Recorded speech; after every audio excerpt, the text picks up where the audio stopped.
Our second scripture lesson is from the book of 2 Peter, chapter 3, verses 8 through 16.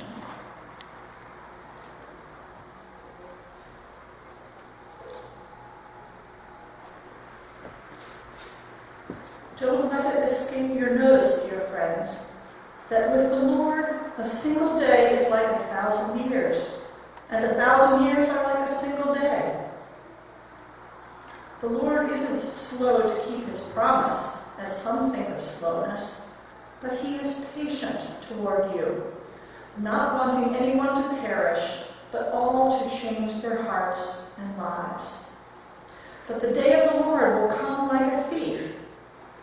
On that day, the heavens will pass away with a dreadful noise. The elements will be consumed by fire, and the earth and all the works done on it will be exposed. Since everything will be destroyed in this way, what sort of people ought you to be? You must live holy and godly lives, waiting for and hastening the coming day of God. Because of that day, the heavens will be destroyed by fire, and the elements will melt away in flames. But according to his promise, we are waiting for a new heaven and a new earth, where righteousness is at home. Therefore, dear friends, while you are waiting for these things to happen, make every effort to be found by him in peace, pure and faultless.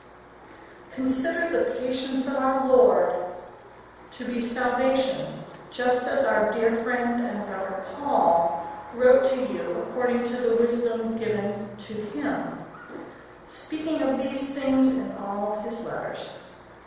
Some of his remarks are hard to understand, and people are ignorant.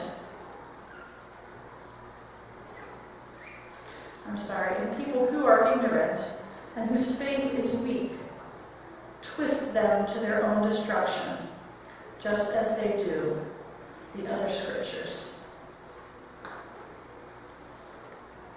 The word of God for the people of God. Thanks be to God.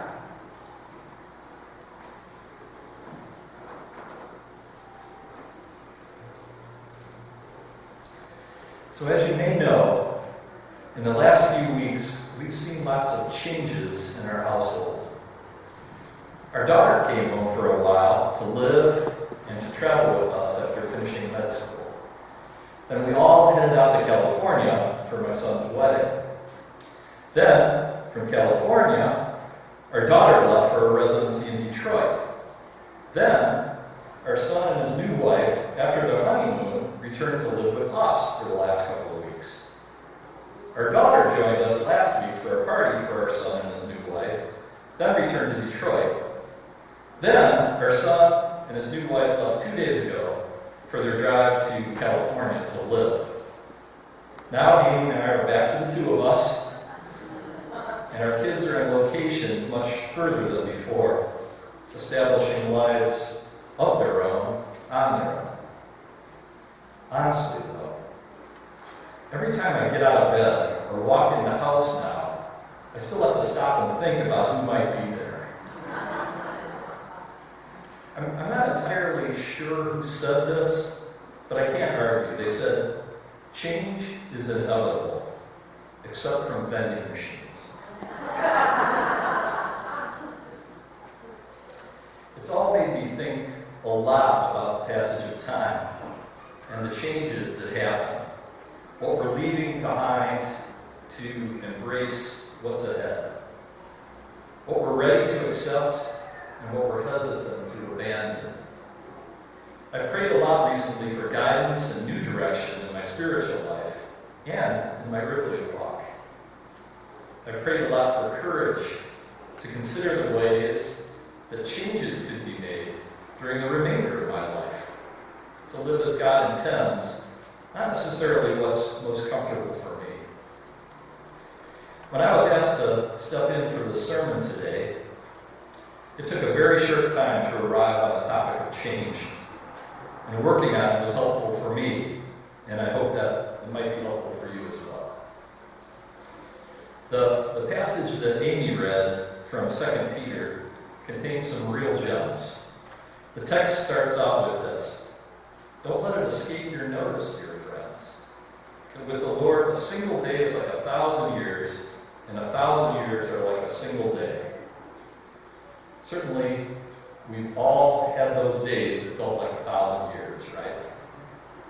Whether it was a bad day at work or a more earth-shattering time, like the death of a loved one, we've experienced those times when it didn't seem like the sun would rise again. And then there were those times when it seems like the days or years or decades have passed so quickly that we just can't believe it. Looking back at old photos of family or pets can do that, or class reunions, or seeing an old friend somewhere. Once you recognize them, that is. Of course, they have no problem recognizing you because you haven't changed a bit. The Bible passage continues in a really interesting way, though, and takes an unexpected turn, at least how I see it. Listen again as I read to you this comforting verse. "The Lord isn't slow to keep his promise, as some think of slowness, but he is patient towards you, not wanting anyone to perish, but all to change their hearts and lives." It's great that the Lord keeps his promise and is rooting for us to change our lives for the better, but I also read it this way. Maybe when we think that we're waiting a long time for the Lord to change our lives, maybe he's just being patient and waiting for us to change. That puts things in a different perspective and shifts more responsibility toward us. Amanda Faust, who's a certified life coach, imagine having that on a business card, certified life coach. He talks about embracing change rather than pushing it away, and asks why it is that we fear change. She cites these common categories of fear: fear of criticism, fear of discomfort, and fear of failure. No matter what they may say, I would be pretty sure that there are few, if any, people who like being criticized. And Christians, sadly, and myself included, are often the sources as well as the targets of criticism. A psychology study that was titled "Bad is Stronger Than Good" from one of my psychology professors in college, I discovered, concluded that bad emotions, bad parents, and bad feedback have more impact than good ones. And bad information is processed more thoroughly than good. It mentions another study that proposes that in order for a relationship to succeed, positive and good interactions must outnumber the negative and bad ones by at least 5 to 1. It's an interesting finding, and may just help us to go a little easier on others as we push for change, but go a little easier on ourselves as we are pushed for change. Ephesians 4:29 says, "Let no corrupting talk come out of your mouths, but only such as is good for building up, as fits the occasion, that it may give grace to those who hear." Then there's fear of discomfort, which is just another way of saying fear of leaving our comfort zone. When you think about it, though, some of your best experiences have probably come when you actually did leave your comfort zone. They challenged you and helped you to grow. I've heard it said that you should pick one thing to do each day that scares you. I'm doing mine for today right now. The scripture of Jeremiah 29:11-13 is helpful here. It says, "For I know the plans I have for you, declares the Lord. Plans for welfare and not for evil, to give you a future and a hope. Then you will call upon me and come and pray to me, and I will hear you. You will seek me and find me when you seek me with all your heart." And I would assume that also means when you step out of your comfort zone. Fear of failure can take many forms, as you might imagine, and can range from low self-confidence and simple reluctance to try challenging things, all the way to perfectionism and willingness only to try things that you know you'll finish successfully. I think that this is the one that holds me back the most, a reluctance to take risks that might lead to failure. I tend to analyze everything to death, analysis paralysis, when I could just give it a try and learn. Failures are just opportunities to do things differently the next time. To be a doer of the word, and not just a hearer of the word, you have to actually do. Winston Churchill summed up this concept well when he said, "Success is stumbling from failure to failure with no loss of enthusiasm." I pray that we can have that enthusiasm. Now that we've overcome our fears and are emboldened to change our outlook and set ourselves on a holy path, how is it that we can apply this to our church community at Hope?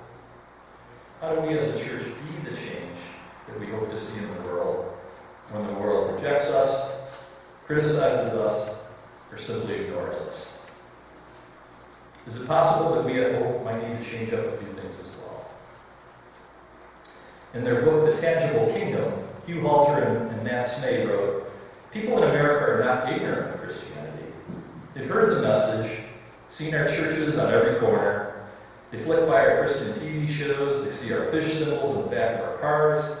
They've seen so much pop Christian culture that they have a programmed response to us. Ignore, ignore, ignore. What's needed is a change of parameters, something that will alter their emotional response."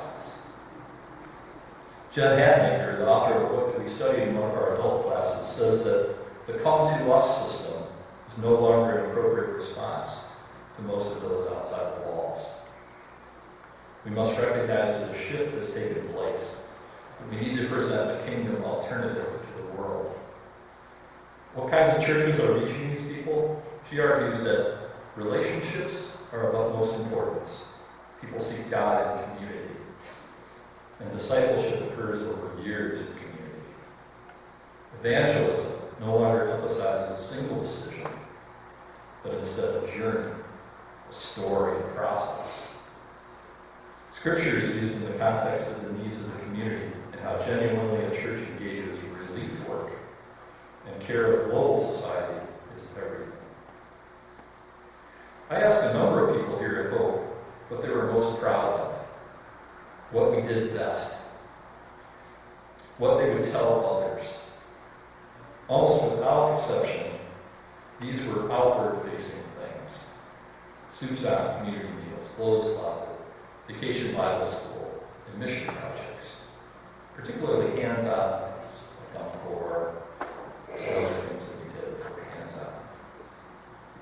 These are regularly mentioned in our annual reports and have been for years. Even those who don't typically participate in these ministries are rightly proud to embrace them as important forms of outreach from their church. Nevertheless, I have to ask if we're exploring all ways and possibly other opportunities for bringing the love of God to others that involve all of us in some way. Well, I would never say that churches need to adopt the principles of businesses. We certainly could learn from them in one key area. They've gotten the concept of change figured out way better than churches. I can easily find hundreds of online courses, probably thousands of online courses in change management, innovation, creativity, collaboration, and improvement. Where I work, change is not only anticipated, it's expected. I'm judged on my ability to not only deal with change, but to coach others, to work together to find ways to constantly improve. To business, change is a matter of survival. Thinking in that way, why isn't it just that much more important to us and our survival, considering the responsibilities and expectations that churches have? I've seen wonderful examples of people working together for common goals here at Hope. And I would challenge you to think of one thing that you could personally bring to the wider community. A talent, an idea, a set of helping hands, a fresh outlook, a small change, either here or maybe near your home or work or wherever, that would involve just a little risk, just a little bit out of your comfort zone. Maybe try just one thing this entire week that scares you, for the good of us all and the delight of God. There's plenty of encouragement in both the Old and New Testaments. Isaiah 41:13 says, "For I am the Lord your God, who takes hold of your right hand and says to you, 'Do not fear, I will help you.'" Reading from 2 Timothy 1:7, we hear, "For the Spirit of God gave us, does not make us timid, but gives us power, love, and self-discipline." There are also these comforting words that you've heard already, Psalm 55. "Cast your burden on the Lord. He will support you. God will never let the righteous be shaken." And finally, John F. Kennedy said it like this: "Change is the law of life. And those who look only to the past or present are certain to miss the future." So how about it? Can you spare some change in your life?